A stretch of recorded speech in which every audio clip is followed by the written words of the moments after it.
अध्याय 5 चांद पाटिल की बारात के साथ श्री साईं बाबा का पुनः आगमन, अभिनंदन तथा श्री साईं शब्द से संबोधन, अन्य संतों से भेंट, वेशभूषा व नित्य कार्यक्रम, पादुकाओं की कथा, मोहिनुद्दीन के साथ कुश्ती, मोहिनुद्दीन का जीवन परिवर्तन, जल का तेल में रूपांतर, विद्या गौर जौहर अली, इन सब का विवरण इस अध्याय में किया जाएगा। जैसा गत अध्याय में कहा गया है, मैं अब श्री साईं बाबा के शिरडी से अंतर्ध्यान होने के पश्चात उनका शिरडी में पुनः किस प्रकार आगमन हुआ, इसका वर्णन करूंगा। चांद पाटिल की बारात के साथ पुनः आगमन। जिला औरंगाबाद, निजाम स्टेट के धूप गांव में चांद पाटिल नामक एक धनवान मुस्लिम रहते थे। जब वे औरंगाबाद को जा रहे थे तो मार्ग में उनकी घोड़ी खो गई। 2 मास तक उन्होंने उसकी खोज में घोर परिश्रम किया, परंतु उसका कहीं पता न चला। अंत में वे निराश होकर उसकी जीन को पीठ पर लटकाए औरंगाबाद को लौट रहे थे। तब लगभग 14 मील चलने के पश्चात उन्होंने एक आम्र वृक्ष के नीचे एक फकीर को चिलम तैयार करते देखा, जिसके सिर पर एक टोपी, तन पर कफनी और पास में एक सटका था। फकीर के बुलाने पर चांद पाटिल ने उनके पास पहुँचे। जीन देखते ही फकीर ने पूछा, यह जीन कैसी? चांद पाटिल ने निराशा के स्वर में कहा, क्या कहूँ, मेरी एक घोड़ी थी, वह खो गई है और यह उसी की जीन है।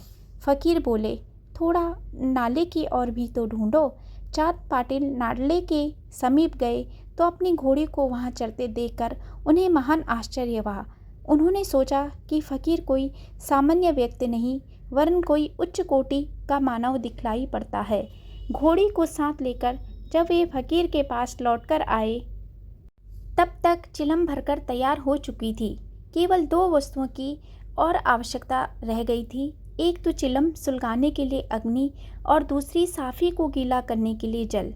फकीर ने अपना चिमटा भूमि में घुसेड़कर ऊपर खींचा तो उसके साथ ही एक प्रज्वलित अंगार बाहर निकला और वह अंगार चिलम पर रखा गया।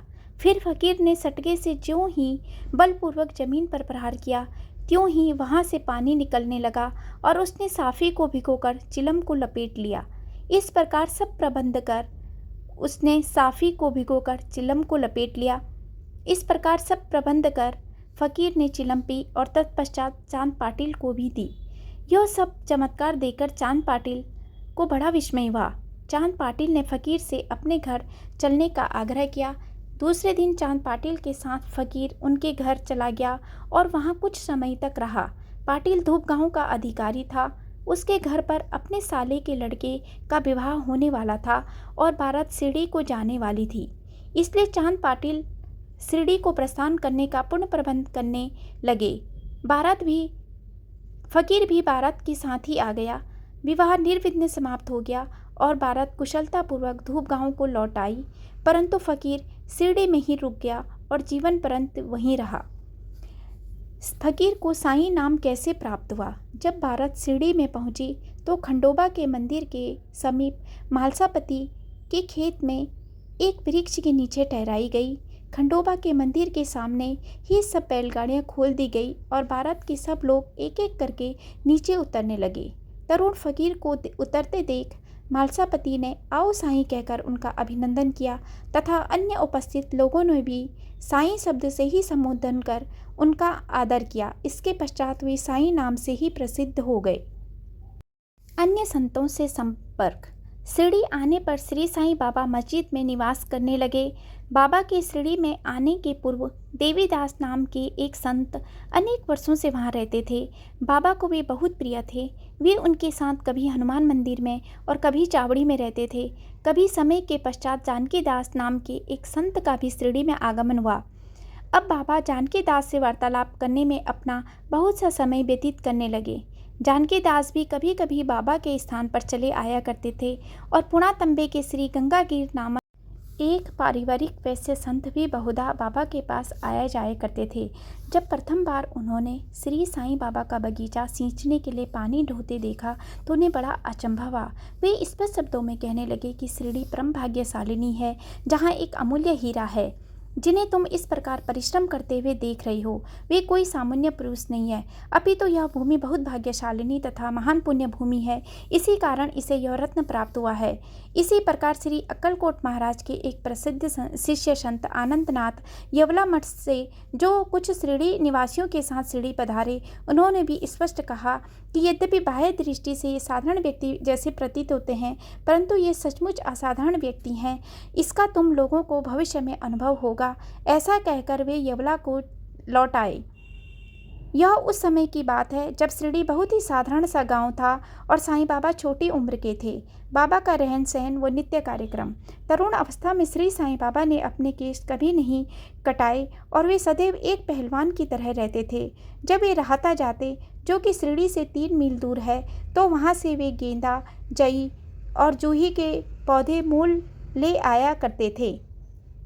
वे उन्हें स्वच्छ करके उत्तम भूमि देखकर लगा देते और स्वयं खींचते थे। वामन तात्या नाम के एक भक्त इन्हें नित्य प्रति 2 मिट्टी के घड़े दिया करते थे। इन घड़ों द्वारा बाबा स्वयं ही पौधों में पानी डाला करते थे। जैसे ही घड़े वहाँ रखते वैसे ही वे फूट जाया करते थे, क्योंकि वे बिना तपाए और कच्ची मिट्टी के बने रहते थे। दूसरे दिन तात्या उन्हें फिर 2 नए घड़े दिया करते थे। यह क्रम 3 वर्षों तक चला और श्री साईं बाबा के कठोर परिश्रम तथा प्रयत्न से वहाँ फूलों की एक सुंदर फुलवारी बन गई। आजकल इसी स्थान पर बाबा के समाधि मंदिर का भव्य इमारत शोभायमान है, जहाँ सैकड़ों भक्त आते जाते रहते हैं। नीम वृक्ष के नीचे पादिकाओं की कथा। श्री अक्कलकोट महाराज के एक भक्त, जिनका नाम भाई कृष्णा जी अलीबागकर था, उनके चित्र का नित्य प्रति पूजन किया करते थे। एक समय उन्होंने अक्कलकोट सोलापुर जिला जाकर महाराज की पादुकाओं का दर्शन एवं पूजन करने का निश्चय किया, परंतु प्रस्थान करने के पूर्व अक्कलकोट महाराज ने स्वप्न में दर्शन देकर उनसे कहा कि आजकल शिरडी ही मेरा विश्राम स्थल है और तुम वहीं जाकर मेरा पूजन करो। इसलिए भाई ने अपने कार्यक्रम में परिवर्तन कर शिरडी आकर श्री साईं बाबा की पूजा की। वे आनंदपूर्वक शिरडी में 6 मास रहे और इस स्वप्न की स्मृति स्वरूप उन्होंने पादुकाएं बनवाई। शक संवत 1834 में श्रावण में शुभ दिन देखकर नीम वृक्ष के नीचे वे पादुकाएं स्थापित कर दादा केलकर तथा उपासनी महाराज ने यथाविधि स्थापना उत्सव संपन्न किया। एक दीक्षित ब्राह्मण पूजन के लिए नियुक्त कर दिया गया और प्रबंध का कार्य एक भक्त सगुण मेरू नायक को सौंपा गया। कथा का पूर्ण विवरण। थाने के सेवानिवृत्त मामलतदार श्री B.V. देव ने, जो श्री साईं बाबा के एक परम भक्त थे, उन्होंने सगुण मेरू नायक और गोविंद कमलाकर दीक्षित से इस विषय में पूछताछ की। पादुकाओं का पूर्ण विवरण श्री साईं लीला भाग 11 संख्या 9 पृष्ठ 25 में प्रकाशित हुआ है, जो निम्नलिखित है। सक 1834 सन 1912 में बम्बई के एक भक्त डॉक्टर रामराव कोठारे बाबा के दर्शनार्थ शिरडी आए। उनका कंपाउंडर और उनके एक मित्र भाई कृष्ण जी अलीबागकर भी उनके साथ में थे। कंपाउंडर और भाई के सगुण मेरू नायक तथा जी के दीक्षित से घनिष्ठ दोस्ती हो गई। अन्य विषयों पर चर्चा करते समय इन लोगों को विचार आया कि श्री साईं बाबा के शिरडी में प्रथम आगमन तथा पवित्र नीम वृक्ष के नीचे निवास करने की ऐतिहासिक स्मृति के उपलक्ष्य में क्यों न पादुकाएं स्थापित की जाए। जब पादुकाओं के निर्माण पर विचार विमर्श होने लगा, तब भाई के मित्र कंपाउंडर ने कहा कि यदि यह बात मेरे स्वामी कोठारे को विदित हो जाए तो वे इस कार्य के निमित्त अति सुंदर पादुकाएं बनवा देंगे। उन्होंने शिरडी आकर पादुकाओं की रूपरेखा बनवाई तथा इस विषय में उपासनी महाराज से भी खंडोबा के मंदिर में भेंट की। उपासनी महाराज ने उसमें बहुत सुधार किए और कमल फूल आदि खींच दिए तथा नीचे लिखा श्लोक भी रचा, जो नीम वृक्ष के महात्म्य व बाबा की योग शक्ति का द्योतक था, जो इस प्रकार है। सदा नीम वृक्षस्य मूलाधिवासात् सुधास्त्रविणं दिक्पमम्य प्रियं तं तरुं कल्पवृक्षाधिकं साधयन्तं नमामीश्वरं सद्गुरुं साईनाथम। अर्थात मैं भगवान साईनाथ को नमन करता हूँ, जिनका सानिध्य पाकर नीम वृक्ष कटु तथा अप्रिय होते हुए भी अमृत वर्षा करता है। इस वृक्ष का रस अमृत कहलाता है। इसमें अनेक व्याधियों से मुक्ति देने के गुण होने के कारण इसे कल्प वृक्ष से भी श्रेष्ठ माना गया है। उपासनी महाराज का विचार सर्वमान्य हुआ और कार्य रूप में भी परिणित हुआ। पादुकाएं बम्बई में तैयार कराई गई और कंपाउंडर के हाथों शिरडी भेज दी गई। बाबा की आज्ञानुसार इसकी स्थापना श्रावण की पूर्णिमा के दिन की गई। इस दिन प्रातःकाल 11 बजे जी के दीक्षित उन्हें अपने मस्तक पर धारण कर खंडोबा के मंदिर से समारोह और धूमधाम के साथ द्वारका माई में लाए। बाबा ने पादुकाएं स्पर्श कर कहा कि ये भगवान के श्री चरण हैं, इनके नीम वृक्ष के नीचे स्थापना कर दो। इसके एक दिन पूर्व ही बम्बई के एक पारसी भक्त पास्ता सेठ ने 25 रुपये का मनी ऑर्डर किया। बाबा ने ये 2 रुपये पादुकाओं की स्थापना के निमित्त दे दिए। स्थापना में कुल 100 रुपये व्यय हुए, जिनमें 75 रुपये चंदे द्वारा एकत्रित हुए। प्रथम 5 वर्षों तक डॉक्टर कोठारे दीपक के निर्मित 2 रुपये मासिक भेजते रहे। उन्होंने पादुकाओं के चारों ओर लगाने के लिए लोहे की छड़ें भी भेजी। स्टेशन से छड़ें ढोने और छप्पर बनाने का खर्च 7 रुपये 8 आने सगुण मेरू नायक ने दिए। आजकल जाखड़ी नाना पुजारी पूजन करते हैं और सगुण मेरू नायक नैवेद्य अर्पण करते तथा संध्या को दीपक जलाते हैं। भाई कृष्णा जी पहले अक्कलकोट महाराज के शिष्य थे। अक्कलकोट जाते हुए 1834 में पादुका स्थापना के शुभ अवसर पर शिरडी आए और दर्शन करने के पश्चात जब उन्होंने बाबा से अक्कलकोट प्रस्थान करने की आज्ञा मांगी, तब बाबा कहने लगे, अरे अक्कलकोट में क्या है, तुम वहाँ व्यर्थ क्यों जाते हो, वहाँ के महाराज तो मैं स्वयं हूँ। यह सुनकर भाई ने अक्कलकोट जाने का विचार त्याग दिया। पादुकाएं स्थापित होने के पश्चात वे शिरडी आया करते थे। श्री बी देव ने अंत में ऐसे लिखा है कि इन सब बातों का विवरण हेमंत पंत को विदित नहीं था, अन्यथा वे श्री साईं सचरित्र लिखना कभी नहीं भूलते। मोहिनुद्दीन तंबोली के साथ कुश्ती और जीवन परिवर्तन। शिरडी में एक पहलवान था जिसका नाम मोहिनुद्दीन तंबोली था। बाबा का उससे किसी विषय पर मतभेद हो गया। फलस्वरूप दोनों में कुश्ती हुई और बाबा हार गए। इसके पश्चात बाबा ने अपनी पोशाक और रहन सहन में परिवर्तन कर दिया। वे कफनी पहनते, लंगोट बांधते और एक कपड़े से सिर ढकते थे। वे आसन तथा शयन के लिए एक टाट का टुकड़ा काम में लाते थे। इस प्रकार फटे पुराने चिथड़े पहनकर वे बहुत संतुष्ट प्रतीत होते थे। वे सदैव यही कहा करते थे कि गरीबी अव्वल बादशाही, अमीरी से लाख सवाई, गरीबों का अल्लाह भाई। गंगागीर को भी कुश्ती से बड़ा अनुराग था। एक समय जब वह कुश्ती लड़ रहा था, तब इसी प्रकार उसको भी त्याग की भावना जागृत हो गई। इसी उपयुक्त अवसर पर उसे देववाणी सुनाई दी, भगवान के साथ खेल में अपना शरीर लगा देना चाहिए। इस कारण वह संसार छोड़ आत्मानुभूति की ओर झुक गया। पुणातंबे के समीप श्री एक मठ स्थापित कर वह अपने शिष्यों सहित वहाँ रहने लगा। श्री साईं बाबा लोगों से न मिलते और न ही वार्तालाप करते थे। जब कोई उनसे कुछ प्रश्न करता तो वे केवल उतना ही उत्तर देते थे। दिन के समय वे नीम वृक्ष के नीचे विराजमान रहते थे। कभी कभी वे गांव की मेड़ पर नाले के किनारे एक बबूल वृक्ष की छाया में भी बैठे रहते थे और संध्या को अपनी इच्छानुसार कहीं भी वायु सेवन को निकल जाया करते थे। नीम गांव में वे बहुधा बाला साहेब डेंगले के घर जाया करते थे। बाबा श्री बाला साहेब को बहुत प्यार करते थे। उनके छोटे भाई, जिनका नाम नाना साहिब था, के द्वितीय विवाह करने पर उनको कोई संतान न थी। बाला साहेब ने नाना साहेब को श्री साईं बाबा के दर्शनार्थ शिरडी भेजा। कुछ समय पश्चात उनकी श्री कृपा से नाना साहेब के यहाँ एक पुत्र रत्न प्राप्त हुआ। इसी समय से बाबा के दर्शनार्थ लोगों की अधिक संख्या में आना प्रारंभ हो गया और उनकी कीर्ति भी दूर दूर तक फैल गई। अहमदनगर में भी उनकी अधिक प्रसिद्धि हो गई। तभी से नाना साहेब चांदोरकर, केशव चिदंबर तथा अन्य कई भक्तों का शिरडी में आगमन होने लगा। बाबा दिन भर अपने भक्तों से घिरे रहते और रात्रि में जीर्ण शीर्ण मस्जिद में शयन करते थे। इस समय बाबा के पास कुल सामग्री चिलम, तंबाकू, एक टमरेल, एक लंबी कफनी, सिर के चारों ओर लपेटने का कपड़ा और एक सटका था, जिसे वे सदा अपने पास रखते थे। सिर पर सफ़ेद कपड़े का एक टुकड़ा वो सदा इस प्रकार बांधते थे कि उसका एक छोर बाईकौन पर से पीठ पर गिरता हुआ ऐसा प्रतीत होता था मानो बालों का जूड़ा हो। हफ्तों तक वे इन्हें स्वच्छ नहीं करते थे। पैरों में कोई जूता या चप्पल भी नहीं पहनते थे। केवल एक टाट का टुकड़ा ही अधिकांश दिन में उनके आसन का काम देता था। वे एक कौपिन धारण करते और सर्दी से बचने के लिए दक्षिण मुख हो धूनी तपते थे। वे धूनी में लकड़ी के टुकड़े डाला करते थे तथा अहम इच्छाओं और समस्त विषय आसक्तियों की उसमें आहुति दिया करते थे। वे अल्लाह मालिक का सदैव उच्चारण किया करते थे। जिस मस्जिद में वे पधारे थे उसमें केवल 2 कमरों के बराबर लंबी जगह थी और यही सब भक्त उनके दर्शन करते थे। 1912 के पश्चात एक परिवर्तन हुआ। पुरानी मस्जिद का जीर्णोद्धार हो गया और उसमें एक फर्श भी बनाया गया। मस्जिद में निवास करने के पूर्व बाबा दीर्घकाल तक ताकिए में रहे। वे पैरों में घुंघरू बांधकर प्रेम विवल होकर सुंदर नृत्य व गायन भी किया करते थे। जल का तेल में परिवर्तन। बाबा को प्रकाश से बड़ा अनुराग था। वे संध्या समय दुकानदारों से भिक्षा में तेल मांग लाते थे तथा दीपमालों से मस्जिद को सजाकर रात्रि भर दीपक जलाया करते थे।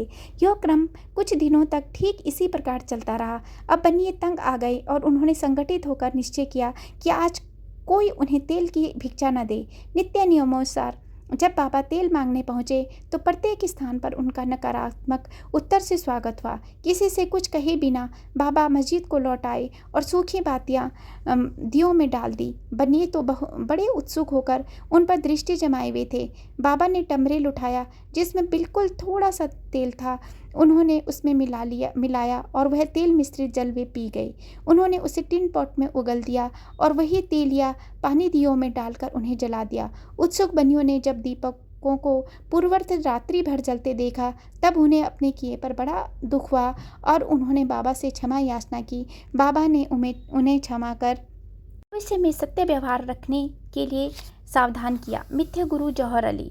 उपयुक्त वर्णित कुश्ती के 5 वर्ष पश्चात जौहर अली नाम के एक फकीर अपने शिष्यों के साथ राहता आए। वे वीरभद्र मंदिर के समीप एक मकान में रहने लगे। फकीर विद्वान था। कुरान की आयतें उसे कंठस्थ थी। उसका कंठ मधुर था। गांव के बहुत से धार्मिक और श्रद्धालु जन उसके पास आने लगे और उसका यथा योग्य आदर होने लगा। लोगों से आर्थिक सहायता प्राप्त कर उसने वीरभद्र मंदिर के पास एक भी ईदगाह बनाने का निश्चय किया। इस विषय को लेकर कुछ झगड़ा हो गया जिसके फलस्वरूप जौहर अली लाहरता छोड़ शिरडी आया और बाबा के साथ मस्जिद में निवास करने लगा। उसने अपनी मधुर वाणी से लोगों का मन जीत लिया। वह बाबा को भी अपने शिष्य बताने लगा। बाबा ने कोई आपत्ति नहीं की और उसका शिष्य होना स्वीकार कर लिया। तब गुरु और शिष्य दोनों पुनः राहता में आकर रहने लगे। गुरु शिष्य की योग्यता से अनभिज्ञ था परंतु शिष्य गुरु के दोषों से पूर्ण परिचित था। इतने पर भी बाबा ने कभी उसका नादान नहीं किया और पूर्ण लगन से अपना कर्तव्य निभाते रहे और उसकी अनेक प्रकार से सेवा की। वे दोनों कभी कभी शिरडी भी आया करते थे परंतु मुख्य निवास राहता में था। श्री बाबा के प्रेमी भक्तों को उनका दूर राहता में रहना अच्छा नहीं लगता था, इसलिए वे सब मिलकर बाबा को शिरडी वापस लाने के लिए गए।